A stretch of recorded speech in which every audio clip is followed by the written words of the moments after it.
Welcome back, everybody, for another deep dive with us. Today, we are going to be tackling a subject that's been in the headlines quite a bit. That would be deaths resulting from police violence. And we all know the conversation often centers around racial disparities, and rightfully so. But this time, we're going to explore a different angle, one that might surprise you: gender. Absolutely. We've got some pretty interesting data and analysis here. It looks at both racial and gender disparities in these tragic incidents, and some of the findings are pretty eye-opening. Men are significantly more likely to die during interactions with the police than women, even more so than the difference we see between racial groups, which is pretty striking. Yeah, but let's just jump right in. Here it is.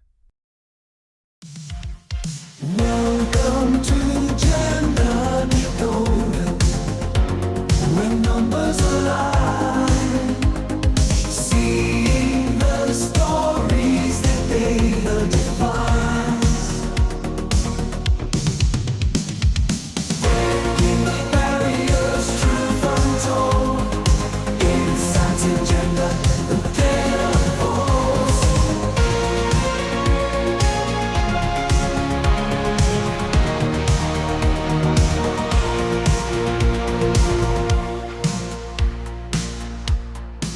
So we've got this data visualization and analysis in front of us. Before we jump into the gender aspect, can you quickly remind us about the racial disparities that we're more familiar with? Sure. The analysis shows that Black individuals are 2.5 times more likely to die from police violence compared to white individuals. This disparity is deeply rooted in systemic racism and over-policing, issues we've talked about before. Right? It's not a new concept. But you mentioned that the gender gap is even larger. Much larger, yeah. Get ready for this number because it's really startling. Men are 24 times more likely to die in police encounters than women. 24 times. Wow. That is, I don't even know what to say to that. It completely reframes this whole conversation. What could possibly explain such a massive gap? Well, the analysis points to several factors, but the primary one is the influence of societal expectations around masculinity. Okay, I can see how that could play a role. But how exactly does the analysis connect those expectations to these tragic outcomes? Well, it highlights how our culture often equates masculinity with aggression, dominance, and risk-taking. These behaviors, while not inherently negative, can lead to more confrontational situations, potentially escalating encounters with law enforcement. So a man might be more likely to challenge authority or resist arrest due to these ingrained expectations of what it means to be a man. That's one possible interpretation. And remember, it's not just about individual behavior.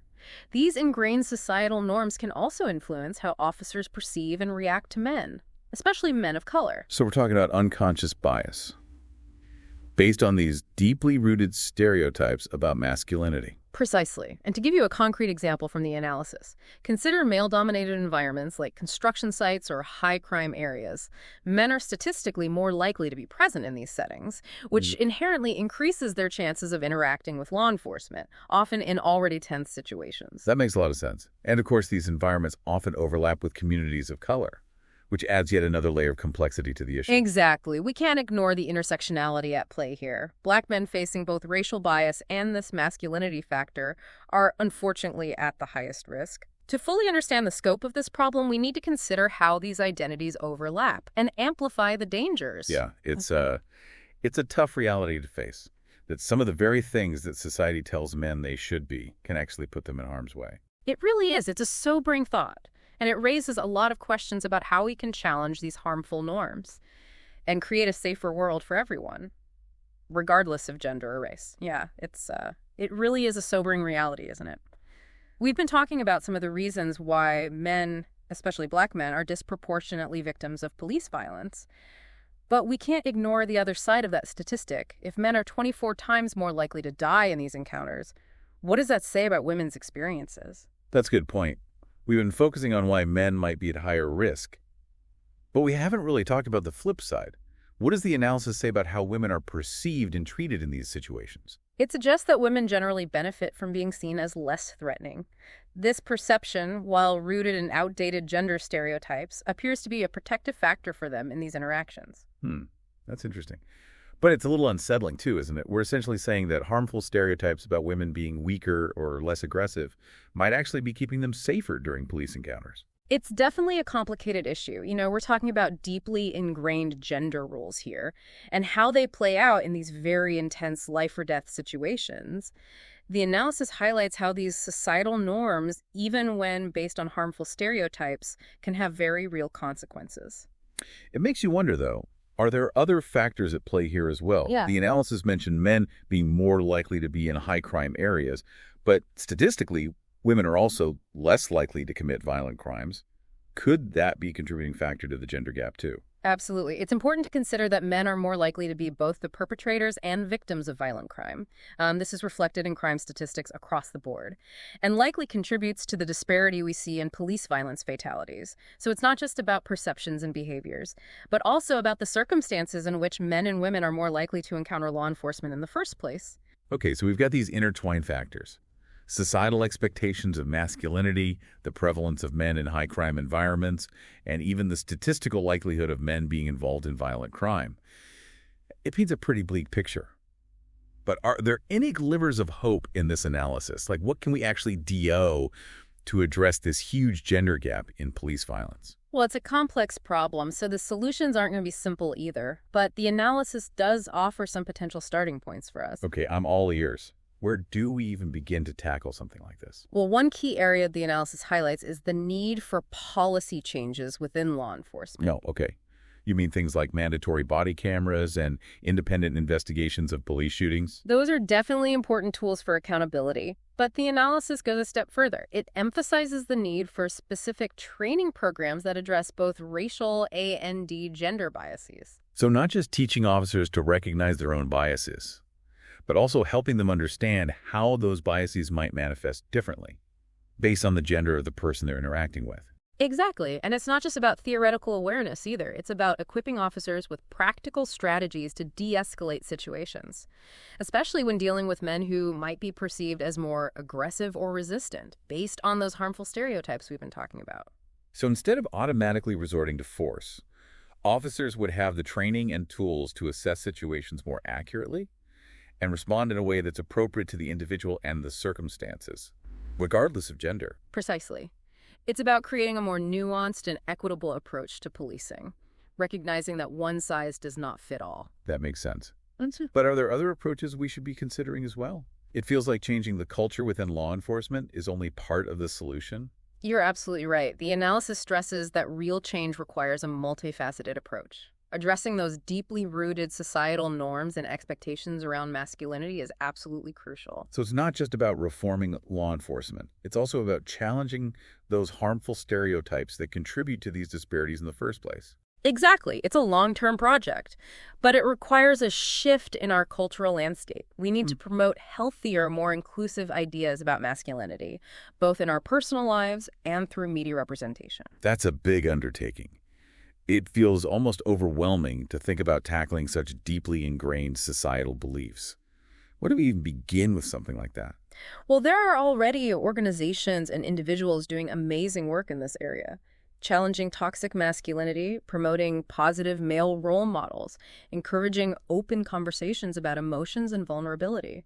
These are all important steps in the right direction. That is encouraging, but it sounds like a cultural shift of that magnitude requires a collective effort from all of us. Parents, educators, media creators, everyone has a role to play in reshaping those narratives. You hit the nail on the head. It's about changing the very fabric of our society. One conversation, one interaction, one story at a time. This has been a really thought-provoking conversation. It's clear that we're dealing with a deeply complex issue, but I appreciate the analysis highlighting these potential pathways forward. I agree. And remember, the most important step is awareness. By acknowledging the problem and understanding the underlying factors, we can start to advocate for meaningful change. So we've been unpacking some really heavy stuff today, exploring this alarming gender disparity in police violence fatalities. We've talked about societal expectations, unconscious bias, and the need for both individual and systemic change. It's a lot to process. Yeah, it is. And I think it's important to just acknowledge the weight of this issue. We're not just talking about numbers and statistics. We're talking about real lives lost and the devastating impact on families and communities. Absolutely. And while this conversation has been challenging, it's also been incredibly insightful. feel like we're starting to grasp the complexity of this problem and identify those potential solutions. I think that's encouraging. And speaking of solutions, I think it's important to revisit one point this analysis really emphasizes, the need for systemic change within law enforcement. Right, we touched on that earlier, talking about body cameras and independent investigations, but I'm sensing there's more to it than that. What else did the analysis suggest? Well, it goes beyond just individual accountability. It calls for a more fundamental shift in the power dynamics. It highlights the need for more civilian oversight of police conduct, things like community review boards, with real authority to investigate complaints and hold officers accountable for misconduct. So giving communities a more direct role in shaping how they're policed. Exactly. And it's not just about holding officers accountable after the fact.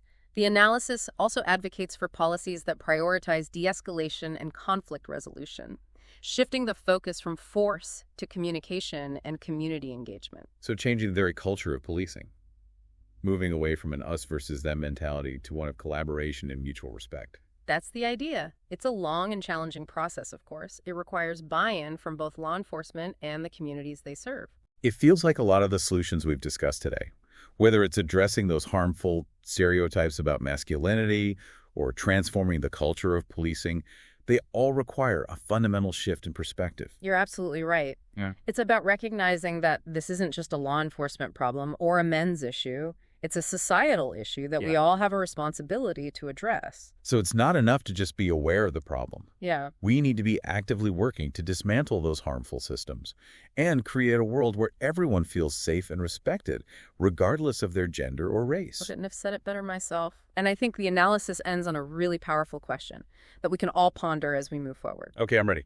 What's the question? It asks, how can we advocate for men's safety, especially the safety of Black men, in a way that works in tandem with, rather than against, the broader movement for racial justice? Wow, that's a powerful question. It really challenges us to think critically and creatively about how we approach these issues. Exactly. It's a reminder that these issues are interconnected. We can't address gender disparities in police violence without also confronting systemic racism and working to dismantle the systems that perpetuate inequality. It's about finding solutions that uplift and protect everyone, not just certain groups. It's about solidarity, not division. Precisely. Yeah. And I think that's a really important message to hold on to as we continue to grapple with these complex and challenging issues. Well, this has been an incredibly eye-opening deep dive. We've covered a lot of heavy material today, but I feel like we've also gained some really valuable insights and a renewed sense of purpose. I agree. And I hope your listeners are feeling the same way. This is a conversation that needs to continue, both in our personal lives and in the public sphere. Absolutely. We need to keep talking, keep learning, keep challenging ourselves and each other, and keep pushing for change. Well said. And on that note, I think we'll wrap up this episode of The Deep Dive. Thanks for joining us.